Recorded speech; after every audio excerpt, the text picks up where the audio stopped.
But today, I would like to say that unfortunately, that success of Tatu City has attracted opportunistic politicians in Kenya.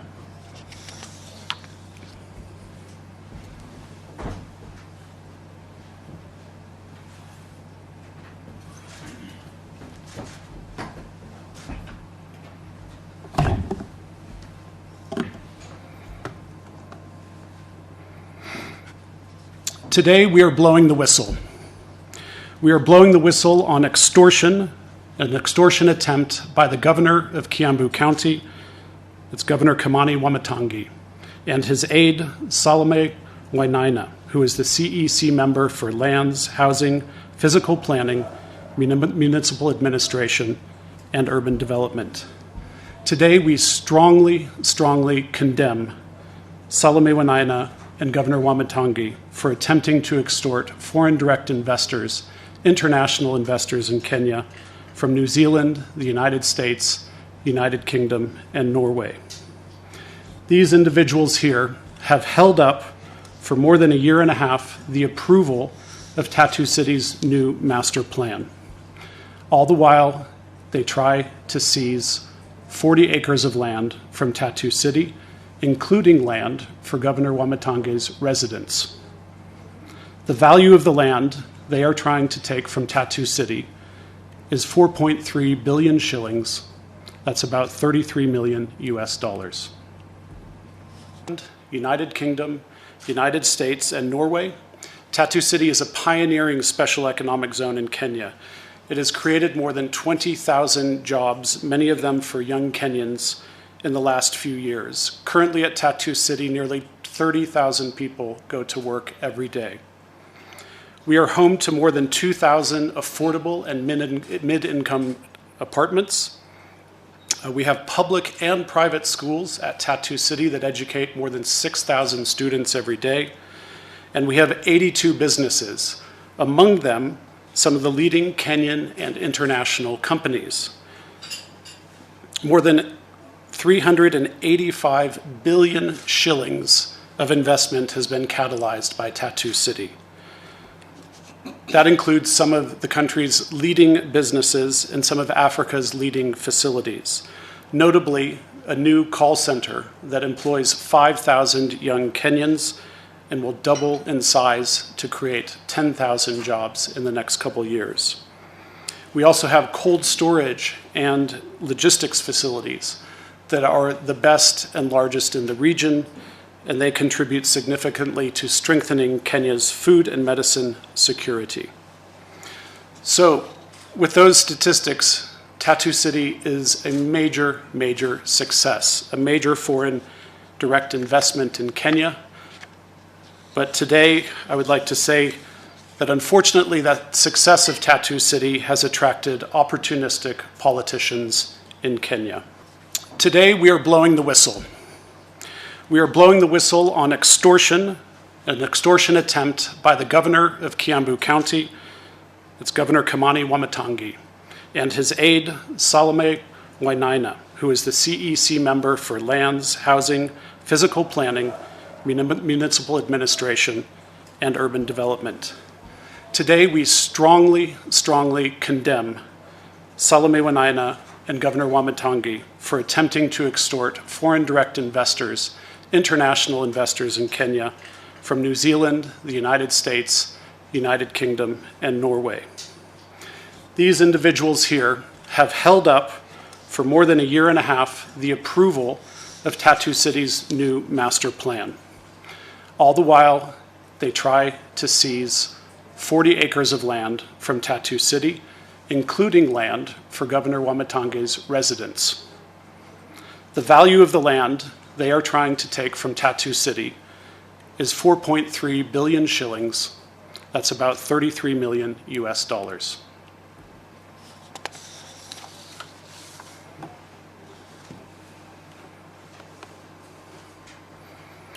I will tell you the story of the extortion attempt and provide documents today, which you will be able to take with you. This here on the screens is our master plan. The current one we have is on the left. It was approved in 2019. The one on the right was submitted in 2022. Updating our master plan is something we have to have the right to do every 3 years. We make updates to our master plan to adapt the development of Tatu City to Kenya's dynamic market. For example, we may find that we need more affordable housing. We might see a higher demand for affordable housing. We might see that we need more schools. We might see that we need more areas for call centers that create thousands of jobs. So at that point, when we understand the demand of the market, we evolve the master plan to meet the market demand. It's an arduous consultative legal process that we follow in order to update the master plan, and we follow that process to the letter of the law. In 2022, we submitted the amended master plan to the Ministry of Lands and Physical Planning for its initial review.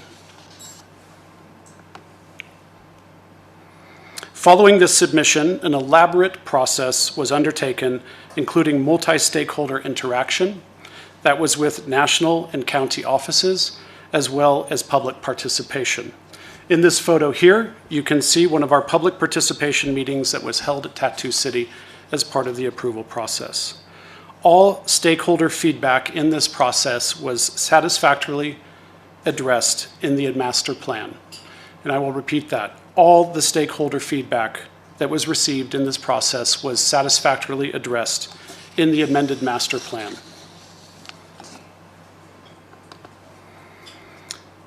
In June 2023, the National Director of Physical Planning invited further comments on the amended master plan through a newspaper advertisement, which you can see right here.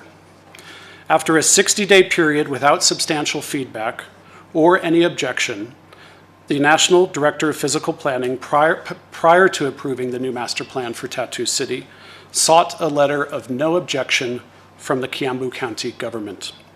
This was done according to the provisions of the Physical and Land Use Planning Act 2019.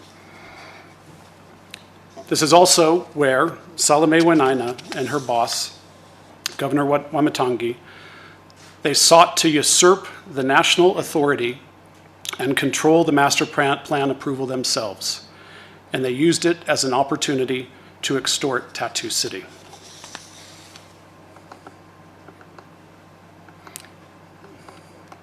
Sorry, I'm having some. So where in this nice plan, this mixed-use plan, did Salome and WAMATANGI find an opportunity to extort us? It's right here in the yellow blocks of land. You can see that some of them here. I'll point them out to you. And then we'll do another round. Sophia, thank you for your question. Why are we here today? I'd like to echo what Solomon said. We're here today to do the right thing. We are blowing the whistle on corruption and a shakedown of foreign investors in Kenya. Our ask is, as you always do, objective reporting and to report what is going on at Tatu City. This is something that we sought to try to resolve. I mentioned that we've been working on this for a year and a half. It's very clear that the governor only wants one thing, and we have said no today, and we've said it very loudly and very publicly. In terms of reporting, no, we have not yet reported this. We decided to put it in the public domain. Some of you might be familiar with some of the challenges Tatu City has faced in the past.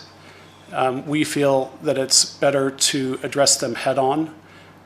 We like interacting with the media, and we like interacting with the public. While Tatu City is a private development, it's essentially a public project. Everything about Tatu City is known in the public. It's in the public domain. And we're putting this information in the public domain for people to act on it as they wish. To invite you to visit Tatu City so you can see the use of public purpose land at Tatu City. There are 2 public schools at Tatu City, public primary schools, that educate about 1,500 children a day. They are on Tatu City land. We support those schools. We provide a meal every day to those and other schools in the surrounding area, a free meal which has caused the enrollment in those schools to go up by 8 times. It has caused nutrition in the children to increase, and we've seen a curve in their test scores increasing as well. So that is use of Tatu City land for a public purpose. Tatu City is also an open city. If you come, there's nobody telling you that you have to stay out. You walk in, you use the parks, this is anyone. And we've become a place of recreation for the communities around us, BTL and Ruturo, and then also the wider Ruiru community. So Tatu City is an open city for the public. In terms of the utilities and other uses of Tatu City, well, when people come into Tatu City, they're effectively using the utilities, using the infrastructure, and using the roads. So it is an open city. All of these are already in place. 60 kilometers of roads that anyone can use. There is high-speed fiber throughout the city, and we've actually, you may have seen about a month ago at the American Chamber of Commerce Summit in Kenya, we launched Fahari Link, which is actually an extension of our high-speed fiber network within Tatu City that we have now taken into the local communities of Ruturo, BTL, and into Ruiru, providing low-cost internet that originates from Tatu City. As far as interacting with the public, we also have a labor desk at Tatu City where anybody can come and sign up to register for a job at Tatu City, and then we're always in communication with the businesses at Tatu City, and we can help them find employees. And we also provide free skills training to many of the people who come to the labor desk. In terms of our discussions with the governor for acquiring the land, first I'd like to point out that the 103 acres is the total amount of public purpose land in Tatu City. For a hospital, let's say, if the governor wanted to acquire it, in Salome's letter, I think she put 10 acres for a hospital. That's great. So yes, we would value the 10 acres. It would be done with an independent valuation based on market prices, and the government would acquire that, use public funds to build a hospital in Tatu City, and benefit from that incredible infrastructure that we've put in, those roads, etc. So it is open for the governor's house. He's interested in 2 acres of land. So for the governor's residence, that seems to be the size that they are demanding. It is the size that they're demanding. So the parcels, that 103 acres, can be split off into different parcels for different land uses. We have told them very clearly the process, Section 107 of the Land Act, and we're happy to give you more information on that, the legal requirement. He has been told that. He did not want to hear it. He was very frustrated when we told him. And as I mentioned, as far as meeting the governor, he skipped the last 3 meetings with us. So that's an indication of what his stance is.